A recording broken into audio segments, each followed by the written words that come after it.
Well, is Tiffany Trump's father-in-law, and Trump is keeping it all in the family, particularly appointing Charles Kushner or designating him his nominee to be ambassador to France.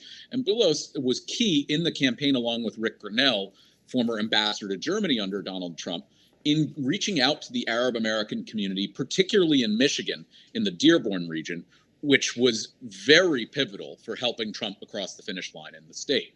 And this is him being rewarded. I can see Boulos having some sort of a role, particularly on the Israel peace process.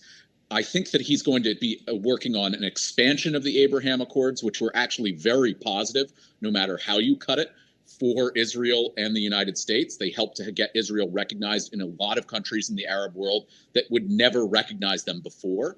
And the big thing here that he is going to probably have in his portfolio will be getting Saudi Arabia to officially recognize Israel and negotiating that deal. Now, Trump naming, close relatives and family members has got some people talking, and so does his pick for FBI Director Kash Patel. Quite a controversial pick. What do you make of that? Well, I think it's really an extension of what Donald Trump has been saying he is going to do and what he has done through many of his nominees. I think with Patel, he falls in line of Tulsi Gabbard, with RFK Jr. and with Pete Hegseth, also controversial nominees, because it's really about him going in and remaking these particular agencies in the image that Trump wants. And he knows that these are loyal foot soldiers who are going to go in there and be disruptors. RFK Jr. is going to be a disruptor in the healthcare industry, whether for better or worse. I would personally say worse with RFK Jr., particularly given his history with vaccines and other things. But you also have Patel, who is going to go in there and many fear are going to essentially dismantle the modern day FBI.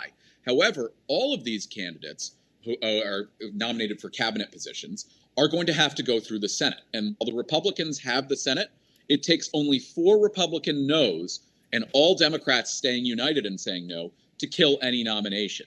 So really, it's a question of what will come out between now and when the hearings are and the confirmation votes about these candidates. And it's also a question of how much pushback do Republican senators feel is appropriate? Because a president, when they're coming in, can lose 1 or 2 at most nominees. But I don't see a Senate going and saying, we're going to reject 4 or 5. They're going to pick their battles, and you're going to see some controversial figures be approved. We will have to leave it there. That is our time. Evan, thank you very much for being here, as always. Thank you, Renee. That is Evan Siegfried, political commentator and Republican strategist.